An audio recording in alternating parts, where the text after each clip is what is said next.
Hello, আসসালামু আলাইকুম সকলেই কেমন আছেন? আজকে আরও একটা নতুন ভিডিও নিয়ে চলে আসলাম। আজকের ভিডিওর টাইটেল এন্ড থাম্বনেল দেখে সকলেই বুঝে গেছেন আজকে কাকে নিয়ে ভিডিও করতে যাচ্ছি। হ্যাঁ, আজকে আমরা আমাদের বিডি সার্ভারে এমন একজন বড় ভাইকে নিয়ে ভিডিও করতে যাচ্ছি যাকে নিয়ে ভিডিও না বানালে নাই। চলেন সকলে ওনার জীবন কাহিনী সম্পর্কে জেনে আসি আর আমার ইউটিউব চ্যানেলটা সকলে সাবস্ক্রাইব করে দিবেন।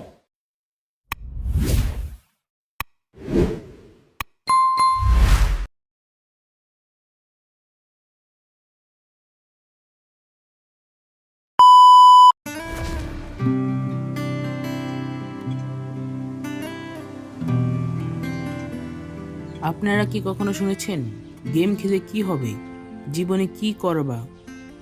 শুরু থেকে আমি ভালো কোনো গেমিং সেট আপ নিয়ে বড় হইনি। ভালো ইন্টারনেট কানেকশন ছিল না, না ছিল ভালো কোনো গেমিং ফোন, ছিল শুধু একটি পুরানো মোবাইল। মানুষ ভাবতো যে আমি সময় নষ্ট করতেছি, কিন্তু ওরা ওটা দেখে নেয় যেটা আমি দেখতেছি। ওরা বুঝতেও পারেনি যে আমার প্রথম ফিলিংসটা যখন আমি র্যাঙ্কে সবার উপরে উঠে যাচ্ছিলাম।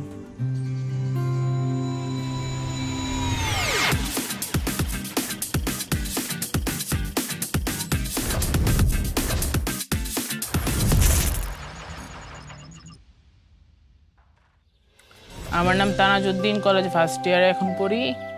আমি একজন ফ্রি ফায়ার প্লেয়ার। তো একদিন হঠাৎ করে স্কুলে যাওয়ার সময় দেখতেছি রাস্তার মধ্যে বড় ভাইরা বসে বসে একটা গেম খেলতেছে। তখন জিজ্ঞাসা করে এটা কি গেম। তখন দেখি আরো অনেকজন বসে বসে একটা গেম খেলতেছে। তখন জিজ্ঞাসা করে যে এটা কি গেম। ওরা বলে এটা ফ্রি ফায়ার।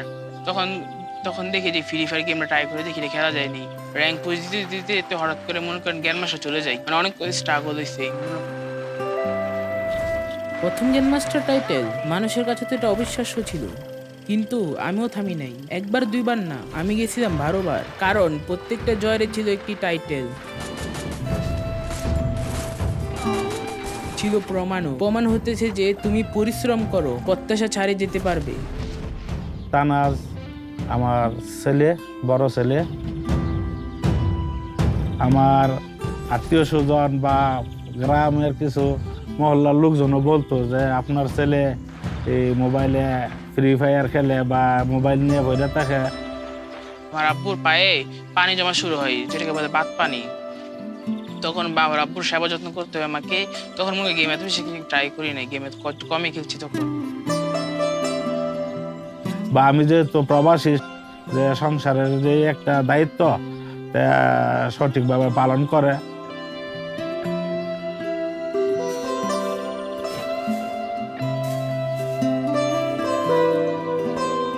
তারপরে ওর একটা ছোট বোন আছে, এটারে লেখাপড়া করা। তার মানে যে খেলাধুলা সবচেয়ে বেশি, এটা কোনো কথা না। সবচেয়ে বিষয় হয়েছে লেখাপড়াটার সাথে সাথে খেলাধুলার ব্যালেন্সটা ঠিক রাখতে হবে। কিন্তু যখন আমি নিজে জ্ঞান মাস্টার ডান দিই, মানে তাদের চাইতে আর বেশি মনে করেন এগিয়ে যাই, তারাই আমাকে বলে যে কি করে এটা করতে হবে। পরে এলাকার ছোট ভাই বাদা যারা নতুন নতুন গেমটা ইনস্টল করেছে, তারাও আমাকে জিজ্ঞাসা করে যে তুমি তো অনেক ভালো খেলতেছো, যে তুমি এতবার জ্ঞান মাস্টারটা ডান দিছো, যে এইটা র্যাঙ্কটা পুশ করতে হবে, জ্ঞান মাস্টার ডান দিতে হবে আর ভালো খেলতে হবে। তখন ওদেরকে আমি দেখি যে গেমের সেন্সিটিভিটি কিভাবে আছে, এগুলা তুমি একটু নিজের মতো চেঞ্জ করে নাও। তারপরে এই ক্যারেক্টারিস্টিক গুলো আছে, ক্যারেক্টারিস্টিক গুলো সাজিয়ে দিই, গান স্কিন, ওদেরকে এগুলো দেখি। তানাজ নতুন সবসময় গেম খেলে। তানাজের কাছে যাই যে ইভেন্ট কি, কেমনে কি ইভেন্ট গুলা কেমনে পূরণ করে, তানাজ সবগুলা আগে থেকে বোঝে। তার কাছে যদি যাই আমরা সুন্দর করে বুঝাইও দেয়। আমি যখন নতুন নতুন গেমটা ইনস্টল করে খেলা শুরু করি, তখন অনেকজনে ছিল যে আমার সাথে অ্যাড হতো না, ফ্রেন্ড লিস্টে নিত না। কিন্তু এখন ওরাই আমাকে নিজে নিজে অ্যাড পাঠায় যে আমার সাথে একটা ম্যাচ খেল। মানে এটাতে অনেকজনই ফ্রেন্ড লিস্ট পাঠায় এখন আমাকে। আমি অনেক খুশি এখন।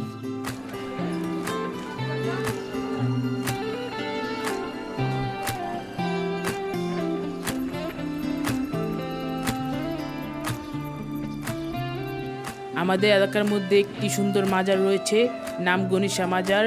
মাঝে মাঝে আমরা বন্ধু বান্ধবরা মিলে নদীর ঘাটে বসে আড্ডা দিই, মজা করি। হঠাৎ করে একদিন আমি শুনতে পাইলাম যে আমার ছেলে ফ্রি ফায়ার খেলাতে 12 বার গ্র্যান্ড মাস্টার হয়েছে। মনে একটা আনন্দ ভাব আসছে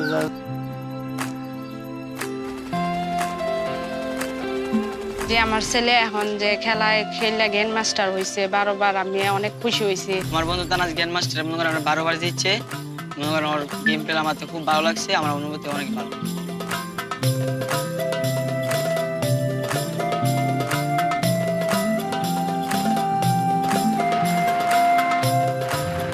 আমিও বাংলাদেশকে রিপ্রেজেন্ট করতে চাই, যে আমার স্কোয়াড আছে, স্কোয়াড নিয়ে বেশি বেশি করে গেম প্লে করার ট্রাই করতেছি, এখন অনেক ভালো পারফরমেন্স করার ট্রাই করতেছি আমরা স্কোয়াড বানিয়ে। আমি ফ্রি ফায়ার বোঝার পর থেকেই একজন স্পোর্টস প্লেয়ার হতে চেয়েছিলাম। আমার এই 12 বার চ্যাম্পিয়নের জন্য গেরিনা আমাকে এই সুযোগ করে দিতেছে। আমি আশা করি সামনে ভালো কিছু হবে। ফ্রি ফায়ার আমাকে অনেক কিছু শিখিয়েছে, ফ্রি ফায়ারের জন্য আমি কৃতজ্ঞ। Thank you Free Fire. আমার পুরো জীবনটা কেমন হবে সেটা নির্ভর করে আমার পুরো জীবনের প্রত্যেকটা পদক্ষেপের উপর। যেহেতু তোমার ভবিষ্যৎ তোমার হাতেই, তাই তুমি খেলতে থাকো, সামনে এগিয়ে যাওয়ার প্রেরণায়। তোমার ভবিষ্যৎ তো তোমার হাতেই।